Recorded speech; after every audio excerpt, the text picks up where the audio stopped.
بالله من الشيطان الرجيم. بسم الله الرحمن الرحيم. الحمد لله الذي جمعنا وإياكم في هذا المكان المبارك الذي تتنزل عليه الرحمة والبركة، فنسأل الله سبحانه وتعالى أن يجعلنا من أهل الرحمة ويجعلنا من أهل البركة ويجمعنا وإياكم في الفردوس الأعلى إن شاء الله. اللهم طهر قلوبنا من النفاق واحفظ ألسنتنا من الكذب واجعلنا من الصديقين واجعلنا مع الصادقين. وصلى الله على سيدنا وحبيبنا وقرة أعيننا سيدنا محمد صلى الله عليه وعلى آله وصحبه وسلم. أما بعد، السلام عليكم ورحمة الله وبركاته. نويت التعلم والتعليم والتذكر والتذكير والنفع والانتفاع والإفادة والاستفادة والحث على تمسك بكتاب الله وسنة رسوله والدعاء إلى الهدى والدلالة على الخير ابتغاء وجه الله مرضاته وقربه وثوابه سبحانه وتعالى. Alhamdulillah, bersyukur kita kepada Allah Subhanahu wa Ta'ala dengan limpah dan rahmat daripada Allah. Maka pada hari ini Allah Subhanahu wa Ta'ala mempertemukan kita, dan mudah-mudahan Allah memberkati kita dan memberkati perhimpunan kita ini di dalam rumah Allah, yaitu di dalam masjid tempat turunnya rahmat Allah. Mudah-mudahan kita semua apabila masuk ke dalam masjid tadi sudah menyebutkan Bismillahirrahmanirrahim. Allahumma salli ala Sayyidina Muhammad wa ala ali Sayyidina Muhammad. Allahumma aftah li abwaaba rahmatik. Yaitu, ya Allah, kita disunatkan kita berselawat kepada baginda Rasulullah sallallahu alaihi wasallam, menyebut nama Allah yang Maha Murah lagi Maha Pengasih, kemudian berselawat pada baginda, kemudian memohon pada Allah, ya Allah, bukakan pintu rahmatmu untukku, kerana tempat ini tempat turun rahmat Allah. Di sini para ulama mengingatkan masjid ini tempat turun rahmat. Adakah semua mendapatnya? Yang itu para ulama menyebutkan atas niat mereka. Kehadiran mereka di dalam masjid itu adakah untuk beribadah atau bagaimana? Dan kekuatan niat mereka itu, banyaknya rahmat yang turun pada mereka bersandarkan kekuatan niat mereka. Sebentar tadi kita datang beribadah sembahyang, kemudiannya kita berniat untuk menuntut ilmu. Mudah-mudahan Allah melihat kita dan memberikan rahmat yang besar kepada kita insya-Allah. Alhamdulillah, kita menyambung kembali pengajian kita, iaitu pada tajuk yang baru di dalam kitab Bulughul Maram fi Adillatil Ahkam Imam Ibn Hajar Al-Asqalani, yang mana kita sampai kepada Babu Tayammumi. Babu At-Tayammumi. Saya kadang berkenal dengan hari ini, saya kadang musafir, menjadi tadi saya daripada Melaka, sehingga tadi terus saya semayang di sana saja. Jadi setiap kali Selasa itu mungkin saya tak dapat maghrib bersama dengan antum. Ya khair. Maka disebutkan Babu Tayammumi. Ini masuk pada bab memperbahaskan hukum hakam At-Tayammum. At-Tayammum ini maksudnya Al-Qasdu. Dari segi lughahnya, dari segi bahasa, maksudnya tujuan. At-Tayammum ini maksudnya Al-Qasdu, tujuan atau bertujuan. Maka kalau dari segi syaraknya, mengikut mazhab kata Al-Imam Syafi'i, iaitu isalut turabi ila al-wajhi wal kaffaini bidarbataini biniyatin makhsusatin, iaitu menyampaikan tanah, yakni debu tanah, ke wajah dan kedua tangan dengan 2 kali pukulan dengan niat yang dikhususkan syarak. Nanti kita akan jumpa nanti khilaf-khilaf di kalangan ulama, maka kita menumpu kepada mazhab kita Al-Imam Syafi'i radhiyallahu anhu. Kita dalam memahami ayat Al-Quran, memahami hadis-hadisnya Rasulullah sallallahu alaihi wasallam daripada sudut hukum hakam, maka kita bersandarkan kepada mazhab kita Al-Imam Syafi'i. Kenapa kita bersandar kepada mazhab Imam Syafi'i? Kerana mengikut ijtihadnya Imam Syafi'i dari sudut pemahamannya kepada Al-Quran dan hadis, dan telah diiktiraf oleh ulama sebagai mujtahid mutlak. Salah satu daripada mujtahid mutlak yang 4 iaitu Imam Abi Hanifah, Imam Malik, kemudiannya Imam Syafi'i, kemudiannya Imam Ahmad bin Hanbal. Kenapa kita kena ikut pemahaman mereka? Kerana dalam memahami ayat-ayat Allah dan hadis-hadis Rasulullah sallallahu alaihi wasallam ada disiplin-disiplinnya, dan cara memahaminya memerlukan ilmu yang cukup luas dalam memahami ayat-ayat Allah Subhanahu wa taala. Kerana banyak ayat-ayat ini saling berkait di antara satu sama lain. Kerana itu kita mengikut mazhab. Apa yang berlaku sekarang ini niat baik setengah-tengah golongan yang nak kita terus ambil daripada Quran dan hadis, itu niat yang baik, tetapi berbahaya kepada orang awam, lebih-lebih di akhir zaman kita ini yang ramai tidak merujuk kepada para ulama, dan mereka hanya melihat kepada terjemahan Al-Quran sahaja semata-mata dan terjemahan hadis. Maka ini membawa kepada perkara yang sangat bahaya. Kerana itulah tuan-tuan yang dirahmati Allah, kita fokus macam kita sekarang ni belajar hadis. Didatangkan pula dalam hadis ini, kadang-kadang hadis itu bersifat itlaq. Jadi kita ikut mazhab Syafi'i sebab nanti kita akan sampai tayammum. Kalau di sisi mazhab Imam Malik dan Abi Hanifah, semua yang ada atas muka bumi ini boleh dibuat tayammum jika ianya sesuai. Contohnya debu-debu pokok yang hancur, debu-debu yang ada di hancuran-hancuran batu yang hancur, yang sekira-kiranya bila diletak tu sesuai untuk disapukan di muka, maka di mana Imam Syafi'i mengambil. Dan ada juga khilaf kalau di dalam mazhab Malik dan sebahagian mazhab yang lain, iaitu mengambilnya dan menyapukan sampai pergelangan tangan saja. Manakala Imam Syafi'i ijtihad beliau daripada hadis-hadis yang beliau sahihkan, maka iaitu daripada hujung sampai ke siku. Kerana itu kita dan jumhur, majoriti ulama memegang banyaknya pada hukum yang diijtihadkan oleh Imam Syafi'i radhiyallahu anhu. Imam Ahmad pernah menyebutkan bila ditanya kepada beliau, ada tak hadis-hadis yang sahih yang tak sampai pada Syafi'i? Maka Imam Ahmad bin Hanbal mengatakan, sepanjang aku bersamanya dan sepanjang pengetahuanku, tidak ada satu pun hadis sahih yang tidak sampai kepada Imam Syafi'i.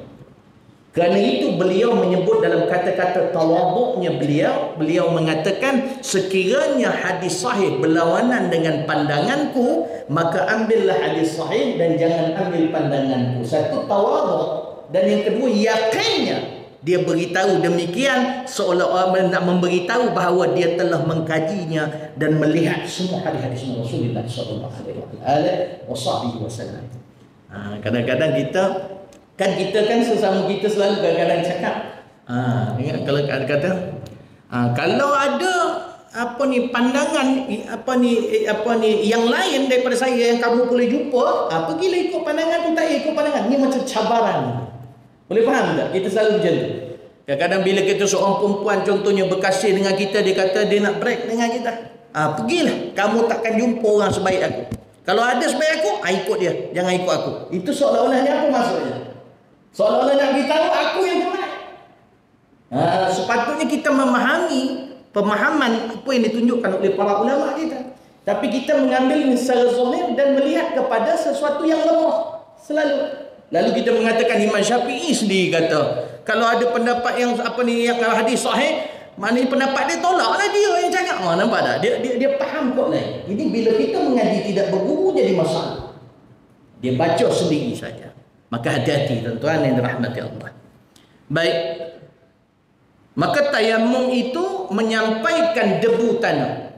Saya terus terjemah mengikut apa yang Al-Imam Syafi'i nakkan kita faham, menyampaikan debu tanah ke muka dan kedua tangan daripada hujung sampai siku dengan 2 kali pukulan. Binaqlatain ataupun bidarbatain. Dengan 2 pukulan maksudnya 2 perpindahan tanah. Satu untuk muka, satu lagi pukulan iaitu pemindahan tanah dengan untuk tangan. Boleh? Okey. Baik. Maka disebutkan di sini hadisnya Rasulullah. Kita tengok yang pertama. Mungkin kita baca satu hadis ni saja. Sebab apa? Ala-ala kita dah baca hadis, ada perkara lain yang ada dalam hadis ni nak saya terangkan pada antum semua. Hadis diriwayatkan oleh An Jabir ibni Abdillah anna an-nabiy sallallahu alaihi wasallam qala, daripada Jabir ibni Abdillah sahabatnya Rasulullah sallallahu alaihi wasallam, qala u'titu khamsan, Nabi bersabda, telah dikurniakan akan daku ataupun telah dianugerahkan akan daku 5 khamsan. Tengok. Bila kita baca hadis, bila kita disebut khamsan. Khamsan di sini nakirah di situ. Kalau kita mengaji bahasa Arab, khamsan di situ bersifat nakirah. Nakirah ni lawan pada ma'rifah. Bila sebut nakirah, maknanya bukan sekadar 5 ni saja. Imam Suyuti meriwayatkan daripada Imam Suyuti berkata dalam kitab beliau, dalam kitab Jami' As-Saghir, kalau dilihat kepada yang diberikan pada Nabi, khusus untuk Nabi itu lebih daripada 200 pengkhususan. Lebih daripada 200. Kerana itu dalam lafaz ini disebut u'titu khamsan, iaitu 5 daripada yang banyak-banyak lain. Itu dia khamsan. Sebab dia letakkan hadis di sini sebab dia nak fokus pada tayamum ni. U'titu khamsan lam yu'tahunna ahadun qabli. Yang tidak pernah diberikan 5 perkara ini kepada sesiapa pun sebelum aku. Yang dimasukkan di sini al-anbiya dan umatnya. Nabi-nabi sebelum ni dan umatnya, lebih-lebih lagi lah nabi-nabinya, tidak diberikan benda ini. Ini orang panggil khususiyah. Bila sebut khususiyah ataupun khususiyah, iaitu pengkhususan, dia ada 2. Satu pengkhususan hanya untuk Nabi, satu pengkhususan untuk Nabi dan umatnya sekali. Hadis yang kita nak baca ni kejap lagi, iaitu banyak ianya kepada Nabi dan umat Nabi Muhammad sallallahu alaihi wasallam sahaja. Apa maksud bila kita kata khusus ni, khasah? Disebutkan ma tujadu fi syai'i wa la tujadu fi ghairi. Sesuatu yang ada pada sesuatu yang tidak ada pada yang lain daripadanya. Ini orang panggil, itu maksud dia khasah. Jadi kita dan Nabi kita Sayyidina Muhammad sallallahu alaihi wasallam, alhamdulillah. Sebab ada khususiat untuk Nabi saja, iaitu Nabi bernikah 9 orang, serentak ada 11 orang. Dia meninggal, bila Nabi meninggal saja tinggal 9. Sebagaimana dalam satu syair disebutkan, antis iniswatin wafatil Mustafa, iaitu Nabi bila meninggal tinggal 9 isteri. Khuyilna fakhtanan nabiyil muqtafa dan kami beri, dan Allah beri pilihan kepada mereka sama ada nak kekal menjadi isteri Nabi ataupun engkau nak mengikut Rasulullah SAW, maka mereka memilih Nabi kita Sayyidina Muhammad SAW, ummahatul mukminin. Siapa mereka tu? Aisyatun Hafsah khuyirna faqtan an-nabiy al-muktafa, Aisyatun Hafsah Safiyat apa dia?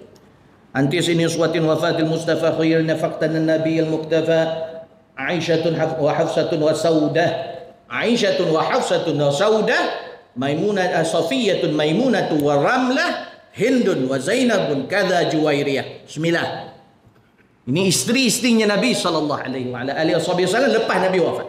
Ketika Nabi ada, ketika Nabi belum wafat, sebelumnya yang wafat sebelum Nabi dua orang, dua orang isteri Nabi, iaitu Khadijah dan juga seorang lagi, Allahumma salli ala Muhammad, saya tak ingat, meninggal sebelumnya Rasulullah sallallahu alaihi wasallam. Baik. Maka bila disebutkan di sini 5 yang diberi pada Nabi, yang di sini 5 di antaranya, la yu'tahunna ahadun qabli. Macam disebut tadi lebih 200 oleh Imam Sayyuti. Baik.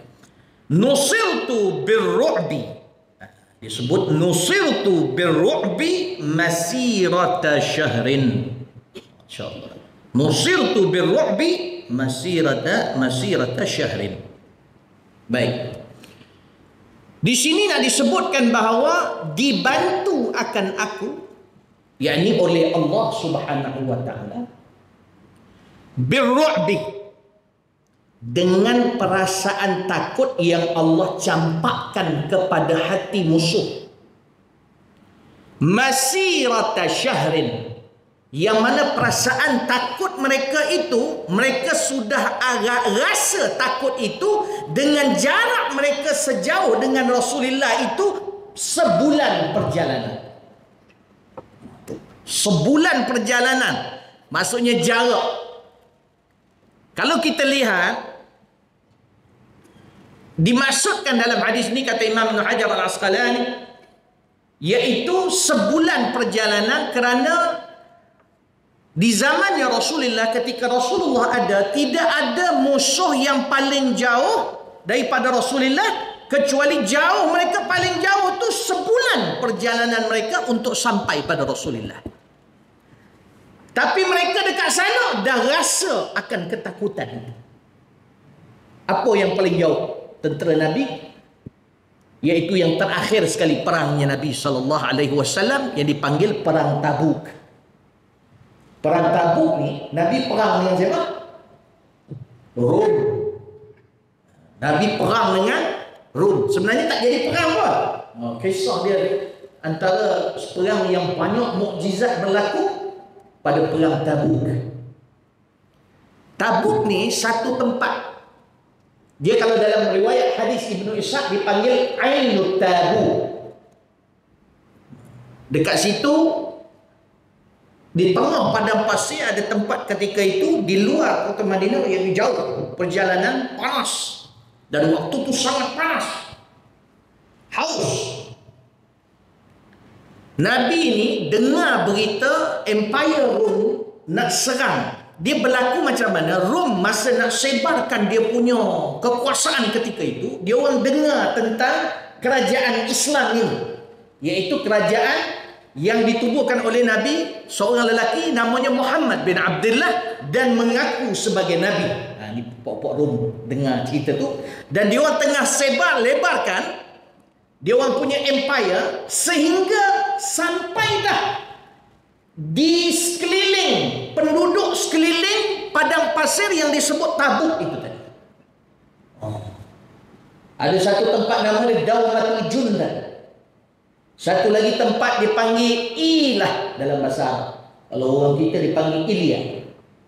Ilah. Di situ tu dah ada orang Arab dan mereka beragama Nasrani, penduduk sekitar Tabuk tu. Dia orang mengikut pokok Rom. Jadi bila dia orang mula bergerak, masa tu dipimpin oleh Panglima dipanggil Herakl. Kita kalau terjemah Melayu ni dipanggil Hercules. Orang Arab panggil Herakl. Herakl. Ada kena-mengena cerita Hercules.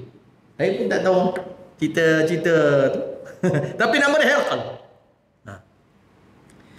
Maka Herakl ni bergerak nak pergi perang, dan dia orang memang akan lalu Tabuk, dan Nabi decide kita pergi ke Tabuk. Kita tunggu mereka kat sana. Masa tu 30,000 tentera Islam. 30,000 tentera Islam dan 10,000 yang berkuda. Ini saya tak sebut riwayat. Dia ada riwayat dalam Muslim, riwayat Imam Ibn Ishaq, riwayat macam-macam riwayat. Imam Baihaqi pun ada. Saya terus terjemahkan. Kalau tak percaya, boleh rujuk sendiri. Benda tu sahih ke tidak. Bagi saya dah rujuk, ianya sahih. Kan zaman sekarang ni, sahih ke Ustaz? Saya kata sahih. Ya ke? Ya ke, cari sendiri. Memang confirm tak cari. Balik minum kopi, tengok Ustaz. Action aja lebih lah nyoba. Baik. Maka bila mereka pergi itu, Rasulullah pergi dulu. Masa tu yang Abdullah ibn Ubay tu, yang turun ayat Allah untuk dia tu, untuk mereka ni, bukan dia saja, untuk puak-puak munafik.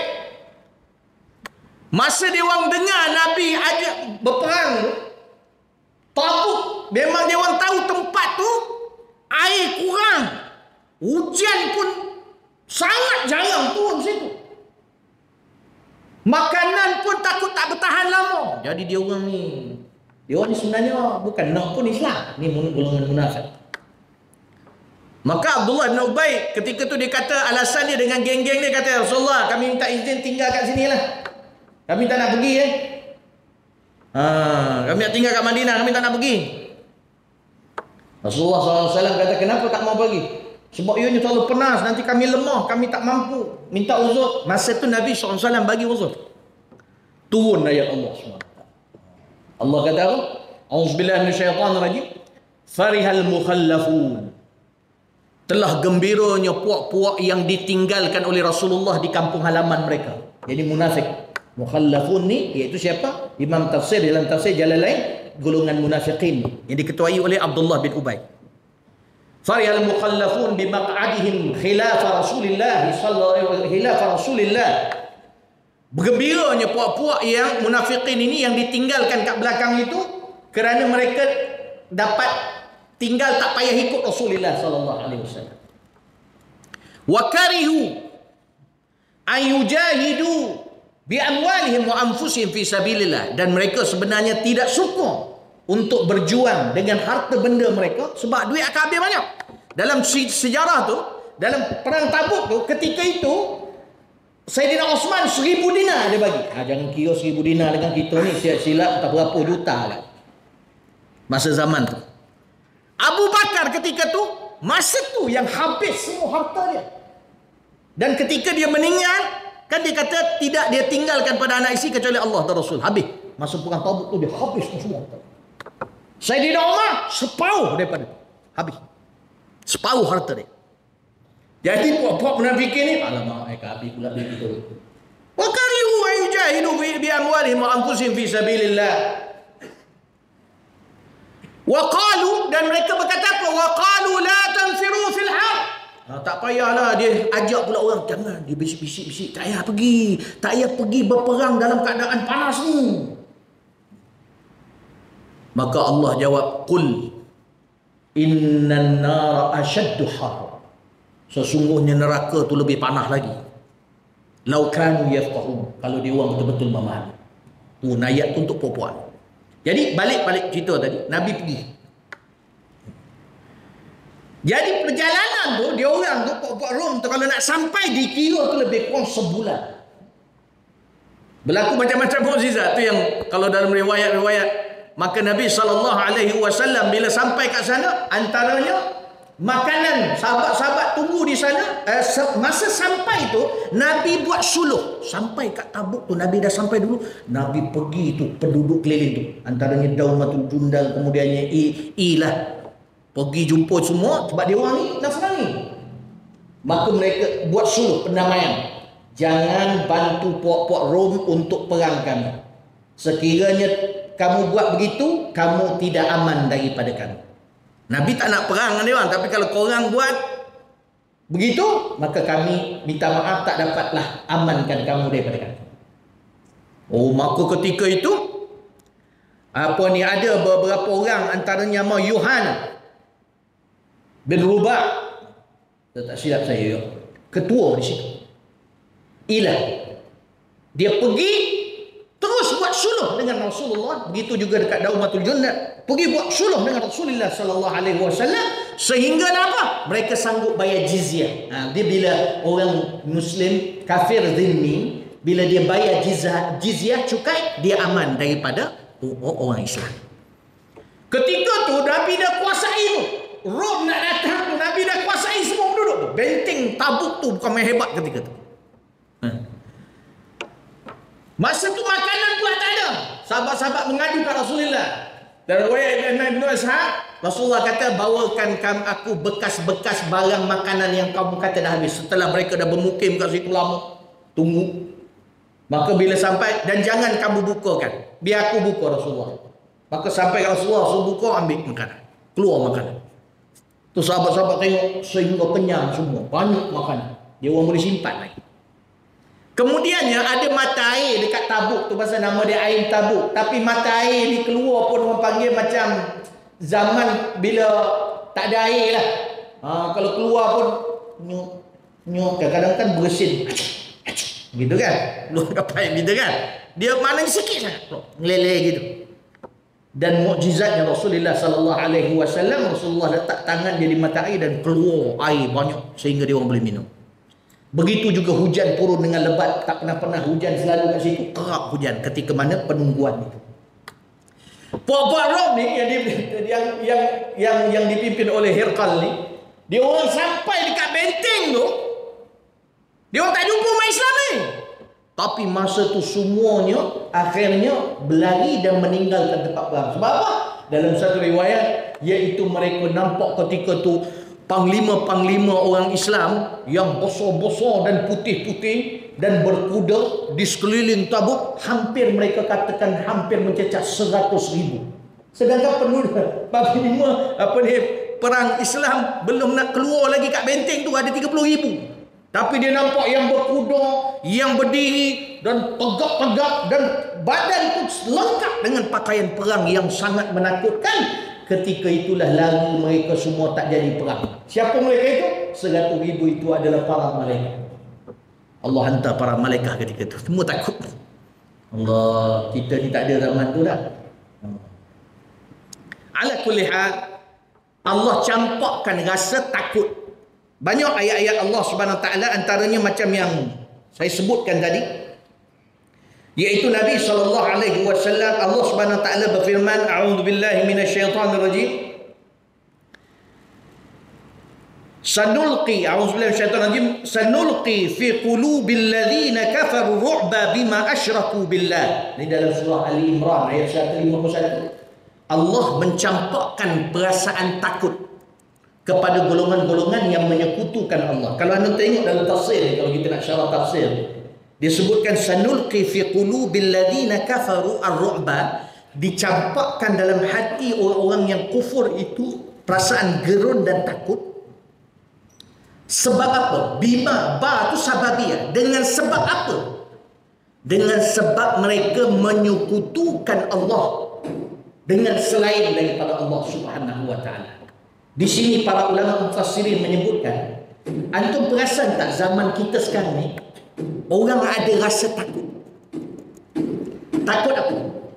Dia takut harta dia hilang, terutama harta. Memang benar, tidak termasuk orang yang sayang harta tu kita nak tuduh dia syirik, tak boleh.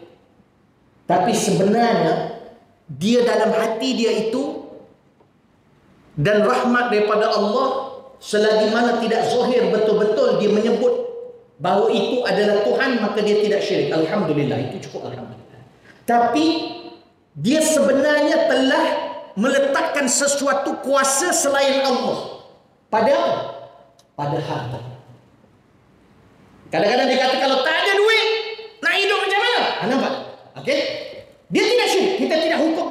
alhamdulillah rahmat untuk umat Islam untuk mereka bertaubat. Tetapi secara aklinya, maka dia telah meletakkan sesuatu kuasa yang ada selain Allah.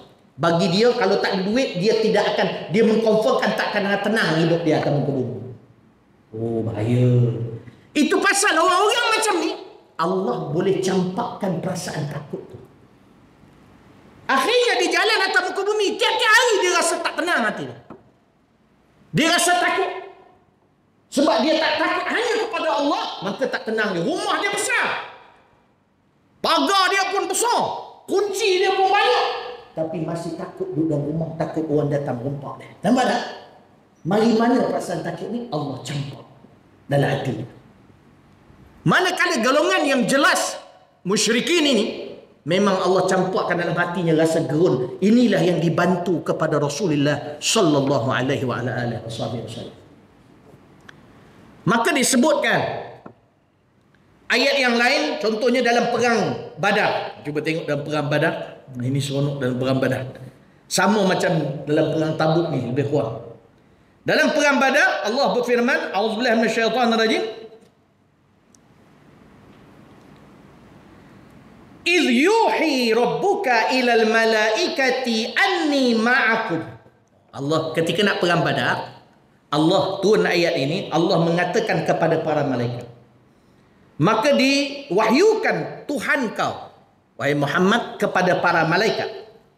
Anni ma'akum, sesungguhnya aku, kata Allah, bersama kamu para malaikat. Fathabbitul ladzina amanu, wahai para malaikat, kukuhkan keyakinan orang-orang beriman. Dengan macam mana? Dengan turun bantu mereka. Sa'ulqi fi qulubil ladzina kafaru ru'ba, dan aku akan mencampakkan, Allah kata, dan aku akan mencampakkan perasaan takut ke dalam hati musuh-musuh yang nak melawan umat Islam. Malaikat ini disuruh buat apa? Malam yunazzil bihi disebutkan fadribu fawqal a'naq. Maka Allah perintahkan para malaikat, sembelihlah mereka, pancunglah mereka yang di atas leher, maknanya pancung kepala. Wadribu minhum kulla banan, dan kulla banan ni maksudnya kulla atraf, dan potonglah setiap sudut mereka, iaitu tangan dan kaki. Kan itu dalam hadis di perang Badar, bila ada sebagian umat Islam yang pancung kepala, kaki tangan putus sekali. Itu malaikat yang buat. Pancung tangan, kepala putus. Ini orang panggil malaikat tu berdasarkan ayat Allah Subhanahu wa taala ni, di dalam surah Al-Anfal ayat 12. Sama lah di Tabuk, tapi Tabuk ni tak sempat perang, dia nampak aja. Dan dia ingat itu pun tentera umat Islam. Allah. Mudah-mudahan kita besok kalau berlakulah peperangan sebagaimana di mana-mana kita tengok, kita doakan umat-umat Islam di Palestin khususnya, Allah bantu mereka, dan kita yakin Allah sebenarnya bantu, ada hikmah di sini. Tapi ini berlaku di zamannya Rasulullah.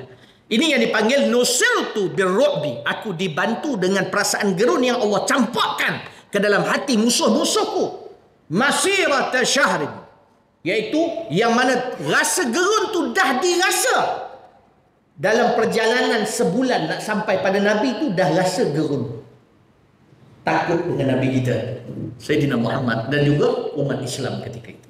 Sekarang ni ramai tak orang takut dengan orang Islam? Tak berapa ramai. Orang pijak-pijak orang Islam, orang pelekeh-pelekeh orang Islam. Sebab apa?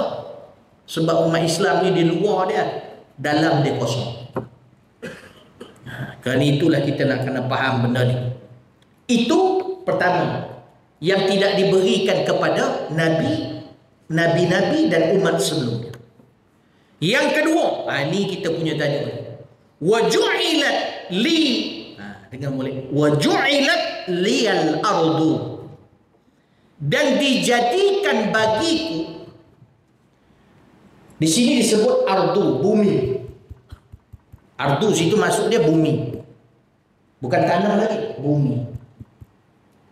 masjidan wa tahura. Dua benda Allah jadikan bumi untuk aku dan umatku, iaitu jadi tempat masjidan. Apa makna masjid? Iaitu tempat sujud. Maudi' lis-sujud. Bumi jadi tempat sujud. Yang kedua, bumi tahura, jadi suci dan menyucikan. Baik. Dekat sini nak beritahu, antum kena faham, dijadikan bumi ni tempat sujud, iaitu masjid. Kenapa? Sebab umat sebelum ni, nabi-nabi dan umat sebelum ni, dia tidak ibadat kecuali di dalam tempat ibadat mereka sahaja. Wajib mesti di sini. Sebagaimana disertakan oleh Imam Sana'ani dalam satu riwayat hadis Rasulullah sallallahu alaihi wasallam, qala Rasulullah sallallahu alaihi wasallam, kana min qabli innama kanu yusalluna fi kanaisihim. Yaitu orang-orang nabi-nabi dan umat-umat sebelumku, hanya saja mereka itu bersembahyang di dalam biara-biara mereka, ataupun kanaisihim, kanisa, gereja. Kalau kita zaman sekarang terjemah gereja lah, tapi biara ataupun tempat ibadat mereka. Ada setengah riwayat yang lain disebutkan walam yakun, dalam riwayat Imam Bahaqi, walam yakun ahadun minal anbiya'i yusalli hatta yablugha mihrabahu. Nabi bersabda di riwayat Imam Bahaqi, dan nabi-nabi sebelum aku tidak ada seorang pun sembahyang melainkan mereka dah sampai ke mihrab mereka. Ni nak syarah sikit. Mihrab. Kita kalau zaman kita dalam hukum fiqh zaman kita ni, dalam terjemahan fiqhiyah zaman kita, mihrabnya mana? Nak tanya tu, mihrab mana? Kamu, mihrab mana? Mana? Tu. Mana mihrab? Kalau dalam masjid ni mihrab mana? Ni.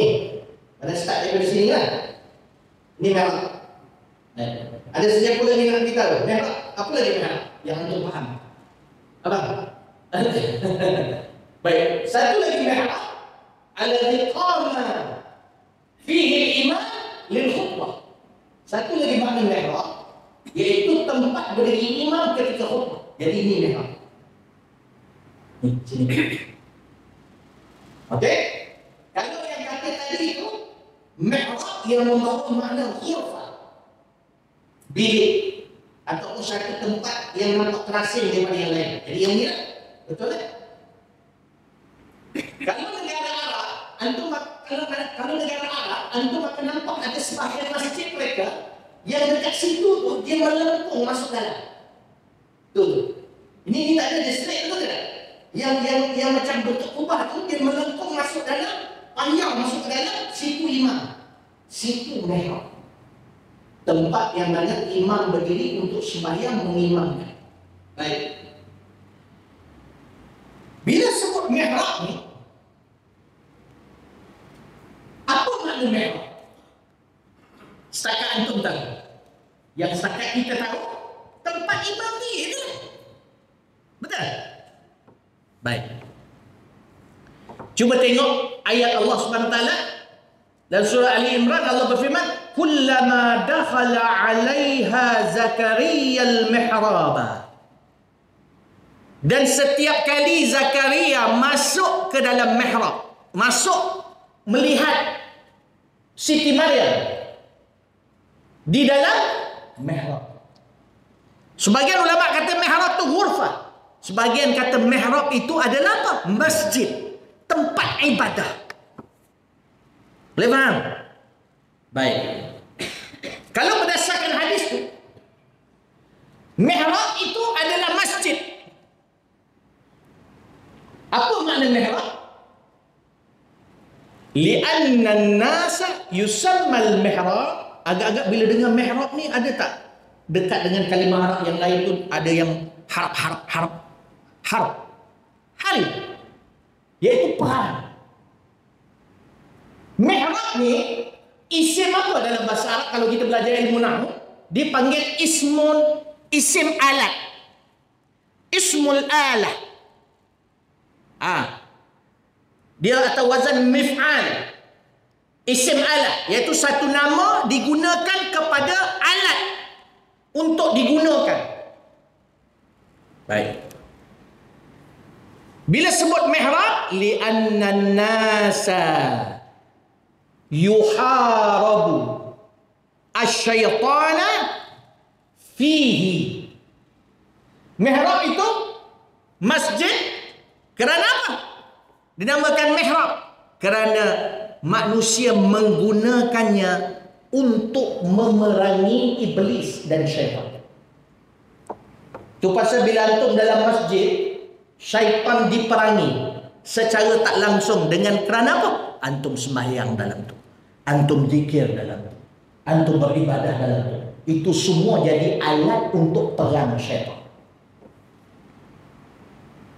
Dan khususiat Nabi kita Sayyidina Muhammad dan umat Nabi Muhammad, peperangan bukanlah di zaman dahulu tu di luar dia orang tak perangi syaitan, tapi alat yang Allah bagi pada kita bukan sekadar dalam masjid. Allah jadikan bumi semuanya masjid. Sebenarnya antum di mana-mana antum boleh perangi syaitan.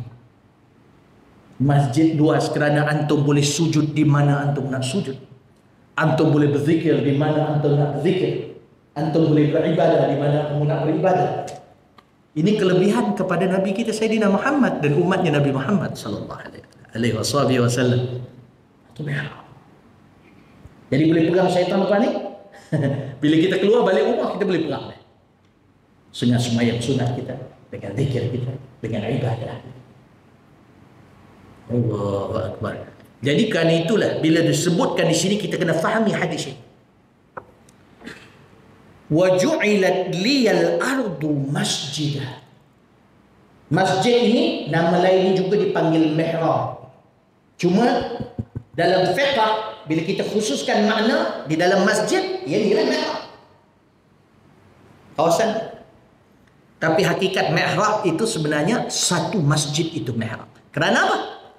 Kerana kita duduk dalam tu, kita secara tak langsung memerangi syaitan, menggunakan masjid itu untuk perangi syaitan.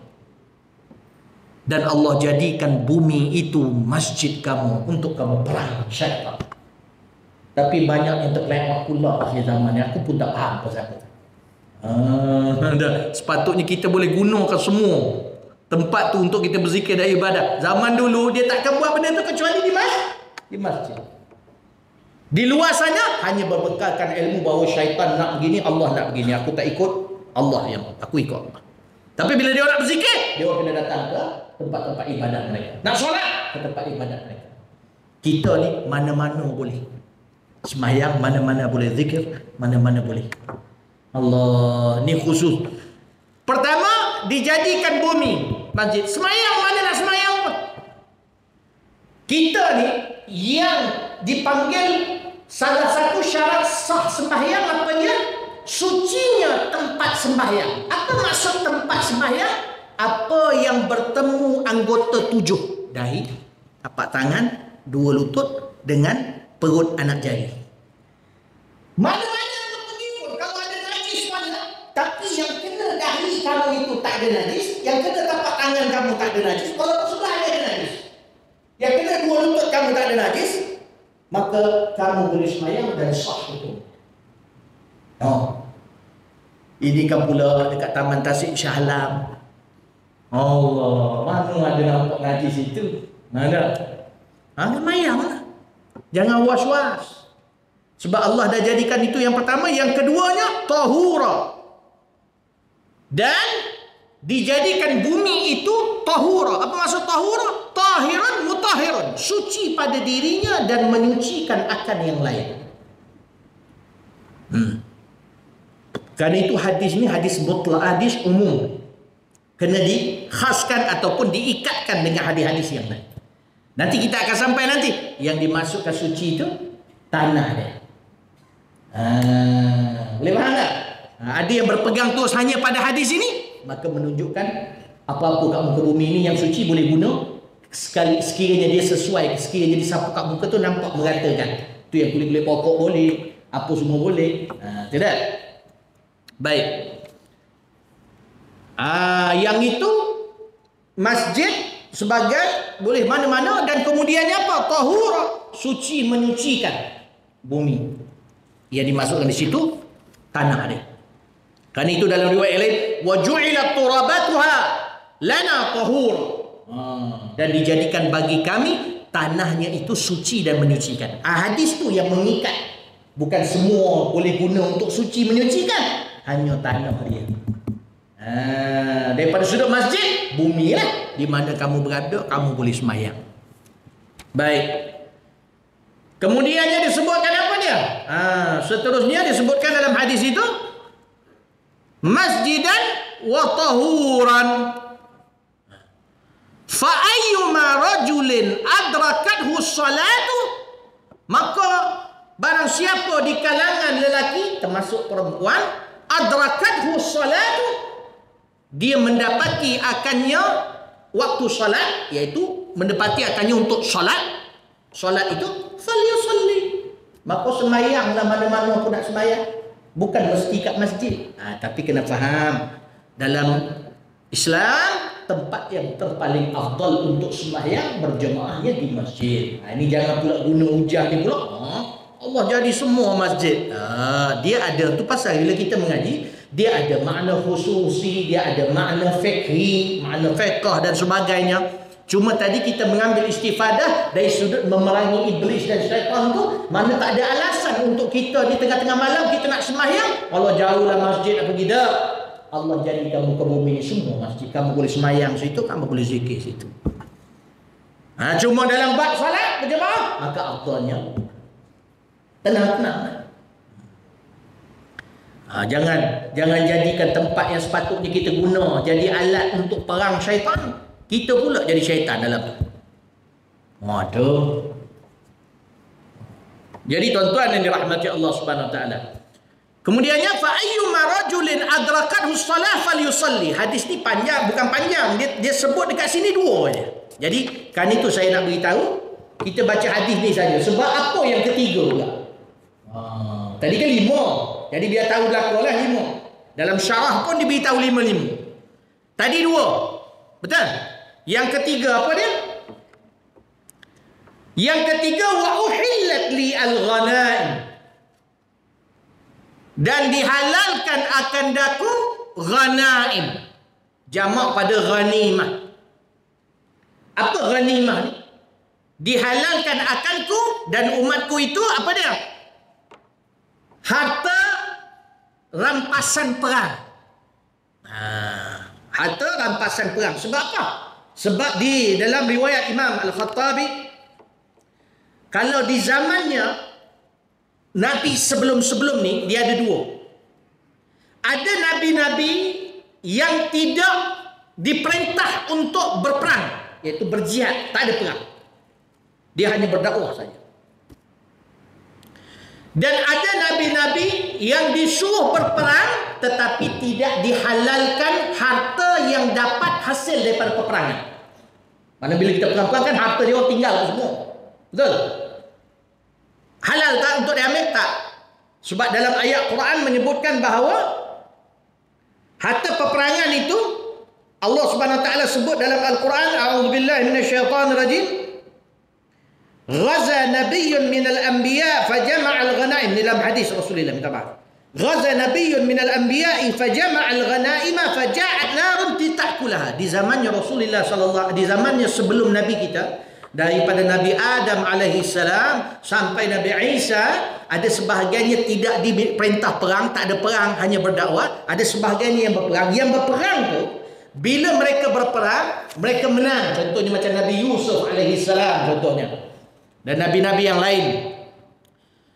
Maka ketika mereka berperang, harta rampasan tu akan dikumpulkan di tengah-tengah medan perang, Dan ja'an nar, akan turun api daripada langit dan membakar harta rampasan.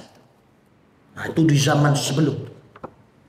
Para ulama kata bila berlaku macam tu, itu menunjukkan qabul, alamatul qabul ataupun dalilul qabul. Allah menerima peperangan itu. Maknanya Allah menerima dan meredai peperangan itu. Itu di zaman sebelumnya, sebelum Nabi Muhammad SAW. Khusus untuk Nabi Muhammad dan umat Nabi Muhammad, ghanimah. Kan itu kan bila ayat pertama dalam surah Al-Anfal, wa yas'alunaka 'anil anfal. Surah Al-Anfal, wa yas'alunaka 'anil anfal, bila ditanyakan kepada engkau tentang anfal. Anfal ni maksudnya apa? Harta rampasan perang lah. Anfal ni makna lain, kalimah lain bagi ghanimah. Bila ditanya, sebab masa tu perang Badar, perang yang first Badar, ketika tu banyak apa ni dalam riwayat hadis Nabi SAW, ketika tu barang-barang rampasan banyaklah, tak tengah beda perang. Masa tu dia orang dah kumpul-kumpulkan, Nabi suruh kumpulkan. Yang muda-muda ni cakap, kami lebih berhak kepada harta rampasan perang ini, sebab kami yang kat depan. Wa qala syuyukh, dan berkata pula puak-puak syuyukh, iaitu orang-orang tua, iaitu yang tak muda lah, yang duduk kat belakang tu pegang rayah. Dia kata, kami ni pertahanan korang tahu. Kami ni pertahanan. Kalau korang terdedah apa-apa sakit ke apa, korang lain akan datang kat kami pula. Kami yang rawat korang. Jadi kami patutnya begitu. Janganlah korang aja nak dapat, kita orang nak dapat juga. Masa tu dia orang tu cara saya cakap ni nampak macam teruk penuh lupa ni. Tu sebab tu cara kita orang Malaysia lah. Tapi zaman tu bukan dia orang kemaruk sangat, cuma dia orang nampak bila barang. Jadi siapa yang berhak? Jadi yang dia kata dia berhak sebab dia yang perang. Dia orang pun tak tahu hukum lagi siapa yang berhak. Turun ayat Allah dan surah Al-Anfal, wa yas'alunaka 'anil anfal qulil anfalu lillahi war rasul. Apa maksud qulil anfal lillahi war rasul? Katakan pada mereka, wahai Muhammad, sesungguhnya harta rampasan perang itu milik Allah. Allah boleh buat apa Allah nak, dan milik Rasul, yang membawa maksud Rasul ditugaskan Allah untuk membahagi-bahagikan. Akhirnya Nabi buat apa? Bila turun ayat itu, dan sambungan dia, fattaqullah, Allah kata bertakwalah pada Allah, wa aslihu dzata bainikum, maka perbaikan balik hubungan korang yang gaduh-gaduh, wa atiiullaha wa rasulahu in kuntum mu'minin, dan taatlah pada Allah dan Rasulnya sekiranya kamu orang-orang yang beriman. Bila cakap gitu, terus dia diam, serahkan pada Rasulullah. Maka dalam akhir hadis Rasulullah buat apa? Rasulullah bahagi taswiyah, iaitu apa ni Nabi bagi secara sama rata. Ada hak untuk Nabi, ada hak untuk mereka gini, yang muda dapat, yang tua pun dapat. Tak payah cakap akulah kat depan. Kita zaman kita kena ambil benda ni. Kadang kita yang kat depan, kalian saya yang berjuang. Kau ni berapa duk pondok yang mengajar je. Aku rasa nak sapa apa ni. Jangan. Yang sana bekal kekuatan dalaman mereka, ilmu, tauhid, kekuatan mereka pada Allah Subhanahu wa taala. Maka diberi sama tu, masing-masing ada perjuangan dia, masing-masing ada tugas. Kita yang mungkin kat depan ilmu tak berapa nak banyak, nak mengajar pun tak boleh. Betul tak? Maknanya diberi sama rata oleh Rasulullah sallallahu alaihi wasallam. Tu ghanimah. Wa uhillat li al-ghanaim. Kemudian apa yang keempat? Wa atitu asy-syafa'ah. Dan aku diberikan syafa'ah. Diberikan akan aku syafa'ah. Di sini maksud syafa'ah di sini iaitu syafa'atul uzma. Apa maksud syafa'ah? Syafa'ah ni maksud dia, kalau kita tengok syafa'ah ni, dia datang daripada kalimah syafa', genap ataupun berpasangan. Lawan dia witir, tunggal, tak berpasang. Maka sebahagian ulama mengatakan syafa'ah, syafa' ni maksudnya apa? Kalau dalam bab memberi syafaat ni, iaitu dhamma asy-syafi' jahahu ilal masyfu'i fihi, iaitu orang yang memberi syafaat itu menggabungkan kedudukannya yang mulia di sisi Allah dengan apa? Dengan kedudukan orang yang dia nak syafaat. Maknanya dia jadi pasangan, maka dengan kedudukan dia yang mulia itu, yang ini pun terselamat. Boleh faham tidak? Dia ada banyak, ada yang sebut su'alul ghair lil ghair, macam-macam lah, wasilah. Yang mana Nabi SAW diberikan syafaat. Di sini dimasukkan, Imam Ibn Hajar Al-Asqalani mengatakan yang dimasukkan di situ syafaatul uzma. Sebenarnya kalau kita lihat perbahasan para ulama banyak yang khususiat Nabi ni. Ada yang sebut sampai 4 syafaat, ada yang sebut sampai 5, sampai 6. Salah satunya syafaatul uzma. Apa maksud syafaatul uzma ni? Masa dalam Bukhari, dalam Muslim, kan Nabi SAW orang duduk panas, matahari sejengkal, seolah-olah sejengkal. Maka mereka nak berpindah daripada tempat itu ke tempat hisab, tak tahan daripada masyarakat. Maka mereka tanya Nabi Adam AS, Nabi Adam tak terima. Tanya kepada Nabi seterusnya, Adam, Idris, Nuh, Hud, Saleh, sampai akhir. Kita apa kalau boleh 25. Tafsilu khamsatin wa 20 ladhin mimma ala mukallafin min wajibin. Hum Adam, Idris, Nuh, Hud, Saleh wa Ibrahim kullu muttaba, Lutun wa Ismail wa Isa hum kaza, Yaqub, Yusuf wa Ayyub muhtada, Syuaib, Harun wa Musa wal Yasa, Zulkifli, Dawud, Sulaiman muttaba, Ilyas, Yunus, Zakaria, Yahya, Isa wa Taha, iaitu wa Muhammad Da'ghayya. Itu 25 para rasul. Kita dalam akidah kita kena kenal 25 ni. Ilmu tauhid wajib pada kita kenal 25. Kalau boleh hafal tuan-tuan. Jangan buang masa mati tak kenal nabi-nabi kita, mati tak kenal malaikat yang wajib kita kenal 10 malaikat. Tafsilu 10 minhum Jibrilu, Mikala, Israfilu, Izrailu, Munkar, Nakirun wa Qaqibun wa kaza, Atidun, Malikun wa Ridwanun kaza. 10. Bukan susah sangat, benda tu boleh hafal. Cuma kita nak ambil masa ke tidak. Saya sampai sekarang duk mengulang. Tuan-tuan tahu tak saya mengulang time bila? Apa hafal nama-nama ni, syair-syair ni. Masa saya naik kereta. Subhanallah, bila naik kereta tuan-tuan, tahu-tahu dah sampai. Accident pun tidak. Alhamdulillah.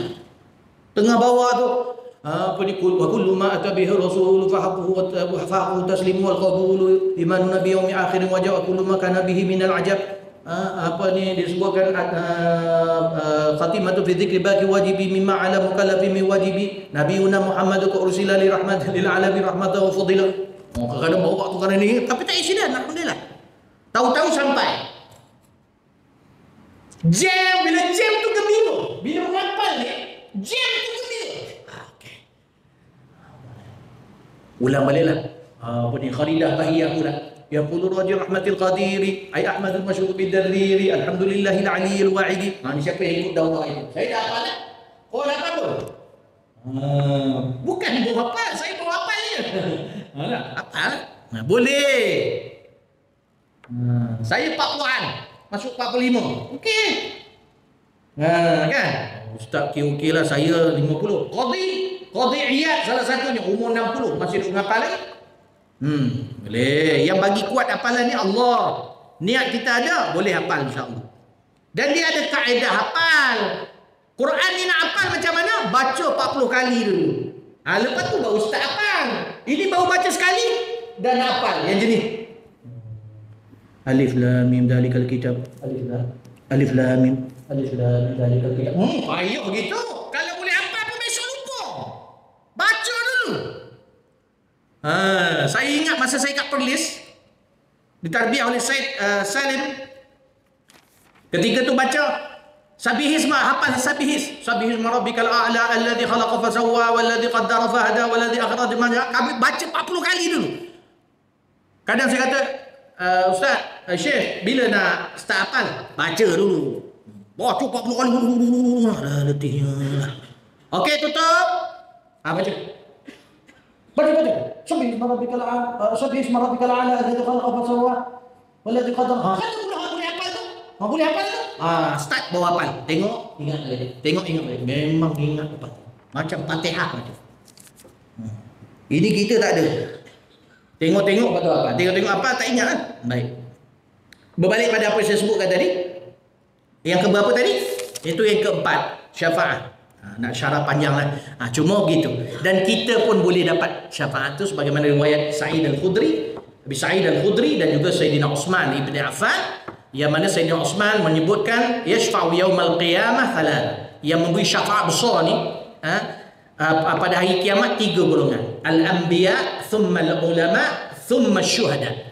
Para nabi, para ulama, yang ini bila sebut itlaq ulama yang beramal dengan ilmu. Kadang bila guru ni cakap ulama, yang dimaksudkan itu. Kadang ada pula yang komen, ada ulama yang kita perlu jauh ustaz. Aku tahu. Kau yang bodoh ke?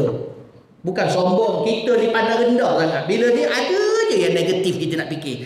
Ulama yang tak beramal dengan ilmu, ulama yang takut selain Allah, itu tak termasuk dalam tu. Ini maksudnya ulama yang beramal dengan ilmu, ulama yang rabbani, telus. Maka mereka yang memberi syafaat besar. Imam Abi Sa'id Al-Khudri menyebutkan yashfa'u yaumal qiyamah, memberi syafaat hari kiamat itu saya terjemahkan terus, iaitu di hari kiamat nanti ada golongan daripada yang boleh mensyafaat satu asabah, satu kabilah. Apa maksud kabilah? Kabilah macam kat Yaman tu dia ada kabilah Arab. Kalau keturunan Rasulullah, dia ada kabilah-kabilah, dia Sagaf, Al-Aidrus, besar tu. Kalau kira 1 batu 10 ni satu kabilah. Bolehlah. Dia boleh syafaat 1 batu 10. Bukan mesti Nabi. Para ulama dan syuhada, orang-orang yang syahid. Kita sekarang ni nak dapat syahid yang jelas daripada nas Al-Quran, hadis, dan disebut para ulama kita yang banyak menyebutnya, iaitu mati dalam menuntut ilmu. Jadi tuan-tuan, mari menuntut ilmu, mari ngaji, istiqamah mengaji. Tiba-tiba mati, sakit mati, syahid di sisi Allah Subhanahu Wa Taala. Bukan nak memandang rendah yang lain tu, tapi yang lain tu semua berdalilkan dalil zanni, iaitu dalil yang tidak qat'i. Yang mana qat'i? Menuntut ilmu. Sebab dia kunci semua ilmu. Jadi ngaji, apa tu nak buat guna berjuang. Sebab istilah berjuang kita sekarang ini tidak perang yang makna dia yang hakiki, iaitu macam perang Rasulullah SAW berperang di medan perang. Kita ni ambil di sudut makna. Jadi bila banding makna dengan sesuatu yang qat'i jelas menuntut ilmu, maka didahulukan menuntut ilmu sambil tu gunakannya untuk berjuang. Ya khair, tuntut ilmu dulu, bagi faham dulu. Ini kalau kita nak berjuang tapi dah tak menuntut ilmu, masalah ni. Dah jadi pemalas menuntut ilmu. Aku pun tak faham belum. Tak betul tu. Sebab khalifah mesti dia ada ilmu. Talut Malika. Talut bila dipilih menjadi pemimpin, Allah sebut sifat dia yang pertama sekali, wazadahu bastatan fil ilmi. Allah tambahkan keluasan ilmu dia. Dia orang berilmu, tu pasal Allah jadikan dia itu pemimpin. Kemudian wa idh qala rabbuka lil malaikati inni ja'ilun fil ardi khalifah. Aku jadi atas muka bumi khalifah. Apa sifat pertama sekali yang Allah beritahu Nabi Adam ni yang sebab dia dijadikan khalifah? Wa 'allama Adam al-asma, 'allama, dan Allah ajar ilmu pada dia nama-nama benda atas muka bumi ini.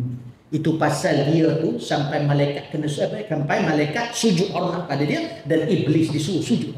Tapi kita ni, kalau kita bagus, semangat berjuang ada, bagus. Tapi kalau kita ni silap faham ilmu, kita tak mau cari, kita tak ada sifat khalifah tu. Fahamkan, ngaji tak salah tu, gabung dua tu.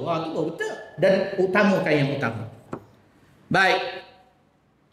Maka disebutkan tu yang keempat, yang kelima, wa kana an-nabiyyu yub'atsu fi qaumihi khassah wa bu'ithu ila an-nasi kafah. Ini satu yang kelima, iaitu nabi-nabi sebelum ni dihantar pada kaum dia saja. Aku ni dihantar kepada seluruh makhluk. Allahumma salli ala Sayyidina Muhammad. Bila sebut seluruh makhluk, masuklah jin-jin apa semualah.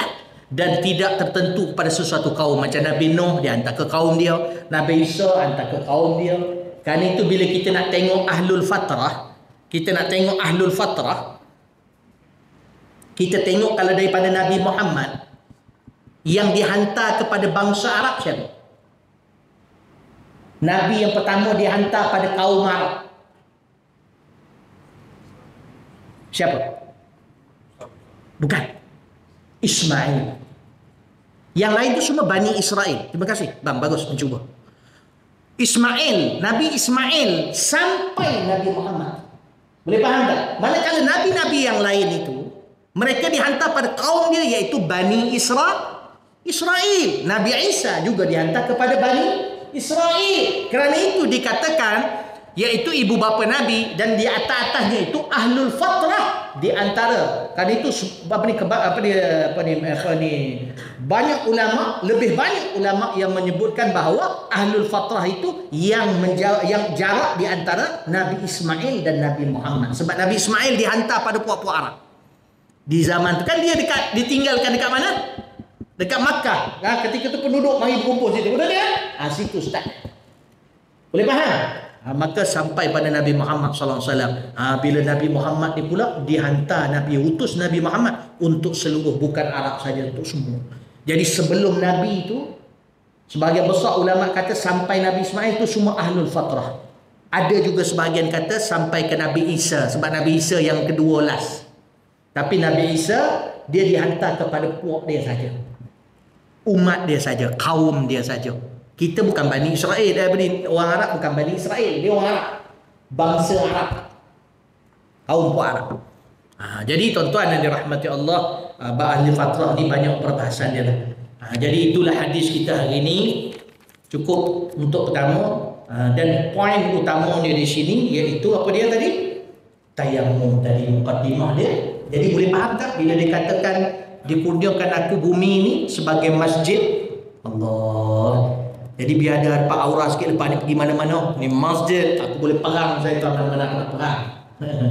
Nah, sebab apa dia katakan perang ni Arab? Sebab imam di depan. Imam ni ketua perang. Jadi imam kena standby kat depan. Baca pun bismillahirrahmanirrahim. Yang mana yang kat sini okeylah. Maknanya sebab dia jadi ketua. Dan orang pertama yang Syekh Abdul Aziz Badran, guru saya ketika di Iskandariyah, di Masjid Amr bin As, dia menyebutkan satu hadis, saya tak ingat riwayat itu. Dia menyebutkan bahawa apabila imam sembahyang, Allah first kali dia tengok tuan imam. Bila dia tengok tuan imam khusyuk, sangat ikhlas menyembah Allah, yang lain Allah tak tengok dah, bagi serupa tu imam. Walaupun yang belakang tu aku rasa nak hantar je imam ni lambat sangat. Macam-macam kan dalam hati tu. Ada yang nak berak, ada yang nak kencing, ada yang macam-macam. Allah bagi serupa untuk imam. Kalau untuk imam tak khusyuk, Allah tengok dia tak khusyuk, bukan imam sini. Imam lain.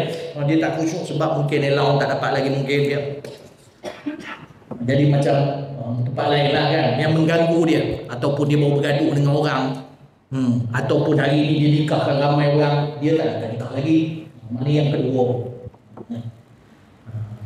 Saya ada tengok ada satu ceramah tu, dia kata ramai di kalangan kita ni bila nikah tak ada seorang sebut kerana Allah. Semua nikah kerana apa? Kerana nafsu, kerana lama tak mak bapak paksa, kerana kawan-kawan semua dah kahwin.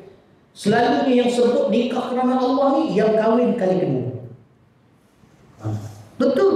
Yang kahwin kali kedua, Ustaz tu cakap yang kahwin kali kedua tu yang selalu sebut kerana Allah. Sebab bila bini dia tanya, apa kenapa orang aku kurang bayar?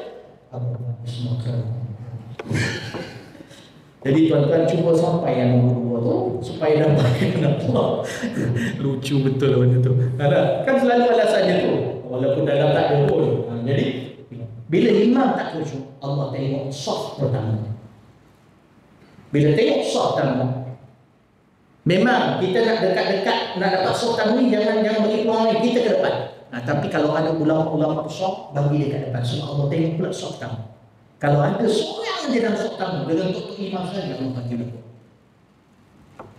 Kalau tak begitulah seterusnya. Tapi masalah kat Malaysia bila masuk saf ketiga dah tak ada orang. Dah semua tak khusyuk. Jadi itu yang menyedihkan lah. Tapi wajib betul 10 nampak ramai orang. Alhamdulillah. Jadi rasa cukup setakat tu saja, insya-Allah. Mudah-mudahan Allah memberkati kita. InsyaAllah kita sambung nanti pada hadis yang lain. Sebenarnya sambungan hadis tu ada tadi kan, riwayat-riwayat bawah tu kan. Tak apa, dia pada makna yang sama, kita akan sebut nanti di masa akan datang. Wallahu ta'ala alam. Minta maaf Tuan Imam, saya masuk sikit bagi berhabis hadis itu. A'udzubillahi minasyaitonirrajim. Bismillahirrahmanirrahim.